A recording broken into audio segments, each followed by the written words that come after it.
ये कार्यक्रम सत्य घटनाओं से प्रेरित है। जिनके साथ ये घटनाएं घटी उसकी वास्तविकता उन्हीं तक सीमित है।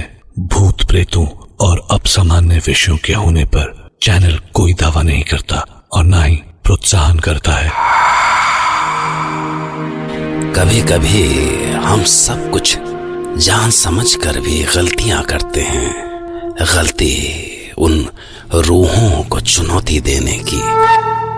न जाने क्यों हम उस खौफ से बार बार टकराने की कोशिश करते हैं जो हमारा आखिरी सच साबित होता है, सबसे खौफनाक सच। या कहीं हमारी जिंदगी उस सच और झूठ के बीच का गहरा अंधेरा तो नहीं है, मौत और जिंदगी के बीच का अंधेरा जिसे हम कभी स्वीकार नहीं कर पाते और जिससे गुजरकर रूहें खौफ की शक्ल अख्तियार कर लेती हैं। आज की कहानी मेरे एक पुराने दोस्त डॉक्टर गांगुली की आप बीती है। डॉक्टर गांगुली जो खुद एक साइकोलॉजिस्ट हैं, भूत प्रेतों पर यकीन नहीं करते, बल्कि जब भी उन्हें मौका मिलता है वो ऐसी घटनाओं को झुठलाने की कोशिश करते रहे हैं। तो आज डॉक्टर गांगुली आपको एक ऐसी घटना सुनाएंगे जिसने उन्हें एक दहशतनाक दोराहे पर ला खड़ा कर दिया। ये बात आज से साल भर पहले की है, जब मुझे अहमदाबाद के एक हॉन्टेड प्राइवेट हॉस्टल के बारे में पता चला। मैं जानता हूं कि जहां बहुत सारे यूथ हों, इस तरह की अफवाहें उड़ ही जाती हैं। और फिर वो गर्ल्स हॉस्टल था। जाहिर है डरी सहमी गर्ल्स ऐसी बातों पर बड़ी आसानी से बिलीव कर लेती हैं। तो मैं अहमदाबाद पहुंचा और पहुंचकर उस गर्ल्स हॉस्टल के ओनर मिस्टर चमन भाई पटेल से मिला। असल में गांगुली भाई, इस इलाके में है ना ऐसे कई प्राइवेट हॉस्टल है जिन्होंने जानबूझ के ये अफवाह फैलाई है। बोलो, प्रोफेशनल राइवलरी की वजह से, प्रोफेशनल राइवलरी, कंपटीशन, क्योंकि ये सब जो है ना पिछले 2 साल से हो रहा है। पहले क्यों नहीं हुआ? वो इसलिए कि इसी पीरियड में यहाँ कई नए हॉस्टल्स खुले हैं और कंपटीशन जो है ना वो बढ़ गया है। बोलो। राइट मिस्टर पटेल, मुझे भी यही लगता है। पर इन लड़कियों का डर का क्या करें गांगुली भाई, वो तो इन घटनाओं को सच मानती है ना। और इस वजह से मेरा कितना लॉस हो रहा है, माता रानी की कसम मैं ही जानता हूँ। आधी स्ट्रेंथ रह गई है लड़कियों की। तो मिस्टर पटेल, सबसे पहले मैं उन गर्ल से मिलना चाहता हूँ क्योंकि सारी प्रॉब्लम की जड़ उनकी दिमाग में है। बरोबर, तो चलिए।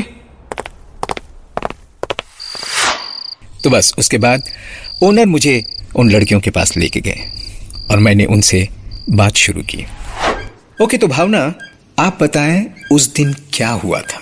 एक्चुअली सर, कृतिका, अंकिता और रूबी मेरी रूममेट थी। हम अपने अपने इंस्टीट्यूट और ऑफिस जाने के लिए तैयार होने की जल्दी में थे, पर कृतिका ने काफी देर से बाथरूम ऑक्यूपाई कर रखा था। कृतिका, स्टूपिड, जल्दी कर, साल भर का आज ही नहाएगी क्या? निकल जल्दी। बड़ी देर हो गई थी सर, पर अंदर से कृतिका का कोई जवाब ही नहीं आ रहा था। मैंने बाथरूम के दरवाजे पर कान लगाया तो शावर चल रहा था। मैं चिल्लाई, कृतिका खोल जल्दी यार, have you gone mad or what? मुझे ऑफिस जाना है, खोलो।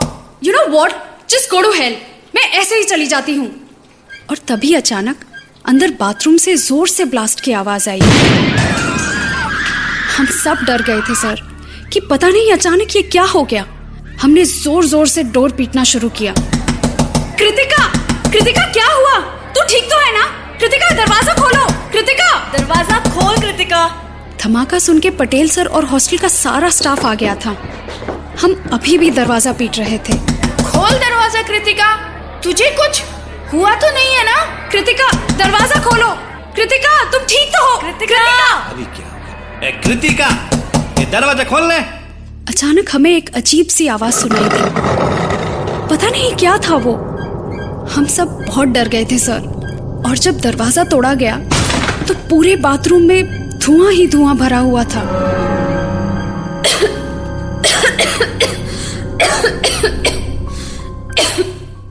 इसके बाद जब धुआं कुछ हटा तो हमने देखा कि गीजर तहस नहस हो चुका था। और सामने कृतिका की लाश पड़ी हुई थी। उसका फेस बुरी तरह से जला हुआ था सर। हे माता रानी, ये सब कैसे हुआ? अरे पुलिस को फोन करो ने पछी एम्बुलेंस को फोन करो जल्दी। हालांकि पटेल सर बोले कि गीजर के फटने से कृतिका की डेथ हुई है और शायद फेस बुरी तरह जल जाने के कारण वो कुछ बोल नहीं पा रही थी, पर डोर का सहारा लेकर खड़े होने की कोशिश कर रही थी।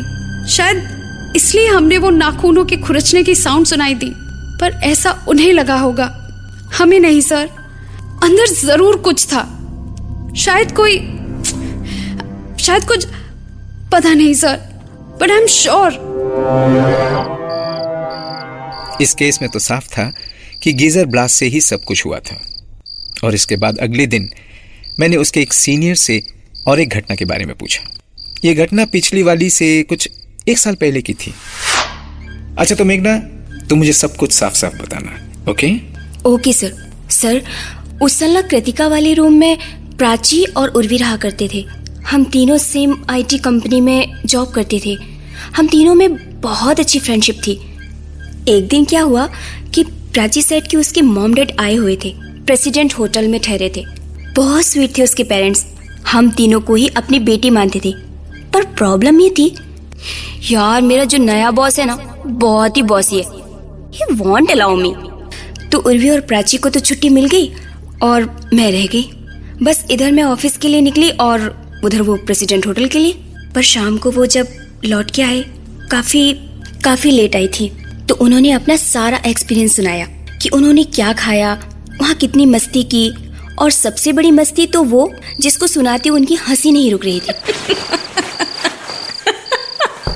शोर નથી, चुपचाप सोई जा। चुपचाप सो जाओ, नहीं तो सुबह कंप्लेन करेगी। बस हम जाकर अपने अपने बेड पर सो गए। इसके बाद सवेरे मेरी नींद कुछ देर से खुली। फिर मैंने देखा कि वो दोनों अभी तक सोई हैं। मैं उठ के उनके बेड की ओर गई। अरे तुम दोनों तो अभी तक सो रही हो। ए उर्वी, प्राची, चलो उठो, इट्स टू लेट यार। पर तभी मेरी नजर उनके चेहरों पर गई।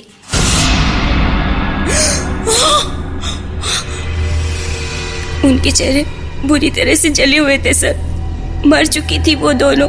पर बेड पे लेटे लेटे उनके चेहरे कैसे जल गए? ये तो किसी को नहीं पता सर कि बेड पे आग का तो कोई निशान तक नहीं था, पर फेसेस 90% जले हुए थे, बिल्कुल जैसे उस दिन बाथरूम में कृतिका का फेस जला था।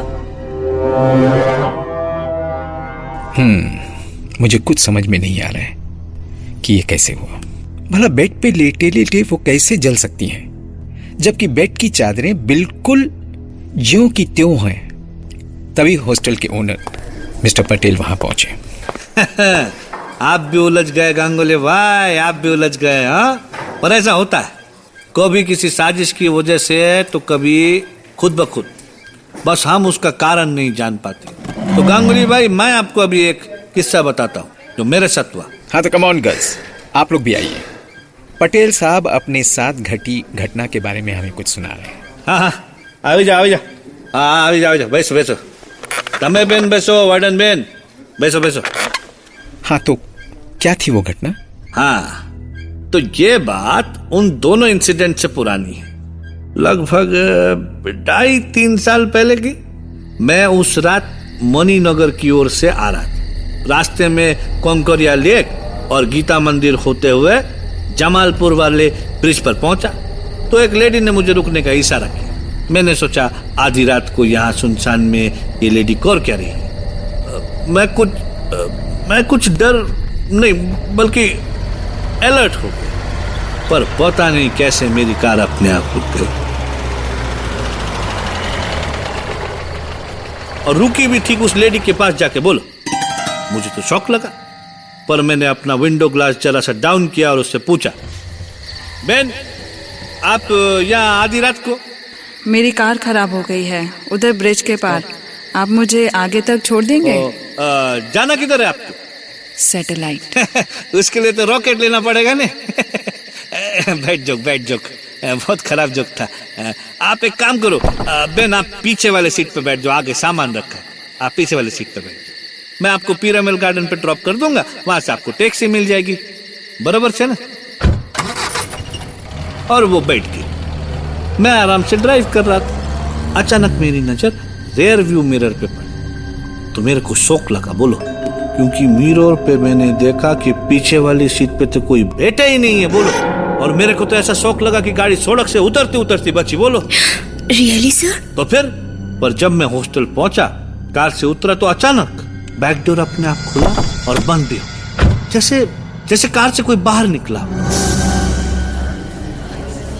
हाँ, कहानी सुनी नहीं कि गपशप चालू, बस ऐसा कुछ होता है और आप उसमें नमक मिर्च लगा के इतना बड़ा बना देते हैं कि सारे शहर में उसकी चर्चा होने लगती।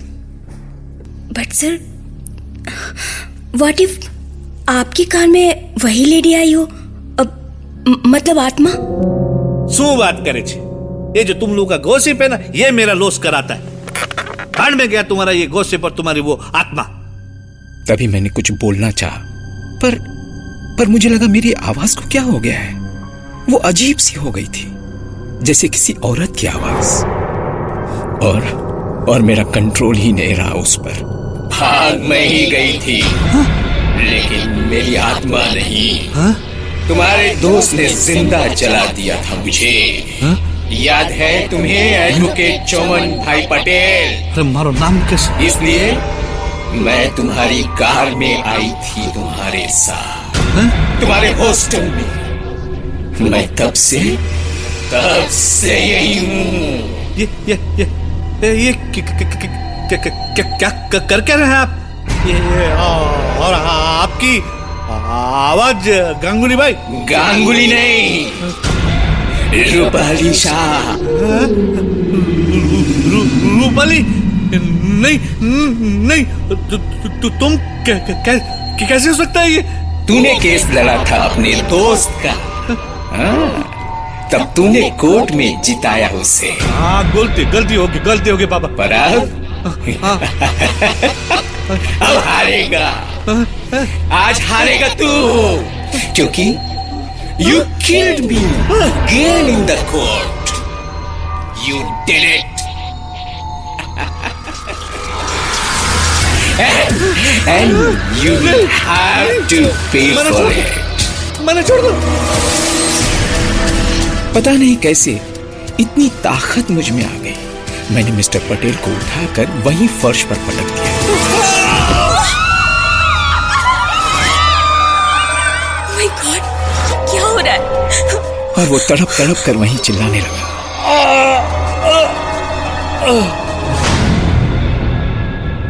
और उसके हाथ उसके चेहरे पर थे, और कुछ ही देर में जब उसकी चीखें बंद हुई तो वो मर चुका था, और तभी उसके हाथ अपने उसके चेहरे से अलग हो गए।